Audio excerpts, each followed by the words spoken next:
this video, we're covering all the bones of the hand so that you are better prepared for your exam. And be sure to check out that skeletal series where I cover all the bones and their structures. The link is down below in the description. So I'm going to separate the bones of the hand into 3 different parts. Now we'll first cover the phalanges, which are the bones of the fingers, followed by the metacarpals, which are the bones of the palm, and we'll end with the carpals, which are the bones of the wrist. From the anterior view, let's take a look at the phalanges. Now the phalanges are numbered from the thumb to the pinky, with the thumb being digit 1 and the pinky being digit 5, and are usually numbered using Roman numerals. Each phalange is made up of 3 kinds of bones called phalanx, which are distinguished based on their relative positions. Here we have the proximal phalanx, which is closest to the trunk of the body, the middle phalanx, which finds itself in between the other 2 phalanx, and the distal phalanx, which is the most distant or furthest phalanx from the trunk of the body. Keep in mind that the first digit only has 2 phalanx, the distal and proximal. Moving on to the metacarpals, they are the bones that make up the palm of the hand, and there are 5 of them, 1 for each digit. Like the phalanges, they are numbered the exact same way. Finally, we have the carpals. Now, before we cover the carpals, be sure to hit that like button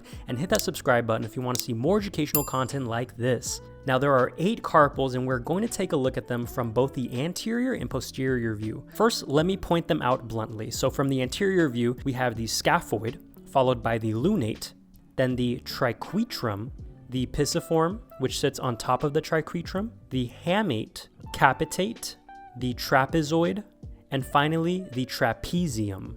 So here's an acronym to help you recall them. So long to pinky, here comes the thumb. This acronym starts from the scaphoid bone and makes its way to the pinky to say one final goodbye, and back around where it says hello to the thumb. So long to pinky, here comes the thumb. Towards the pinky, then towards the thumb. Okay, so here's what the acronym stands for. So for scaphoid, long for lunate, 2 for triquetrum, which happens to be the 3rd word in the acronym, which may help you remember its name. Tri, meaning 3, quetrum. Then pinky for pisiform, which pisses off triquetrum because it's always sitting on it. Here for hamate, comes for capitate, the for trapezoid, and thumb for trapezium. Notice how the trapezium is by the thumb. Trapezium is by the thumb. Okay, here are the carpals from the posterior view. And you can tell this is the posterior view because the small pisiform carpal is hidden behind the triquetrum. Remember that the pisiform is always hidden from the posterior view. From here, we can use the exact same acronym as before.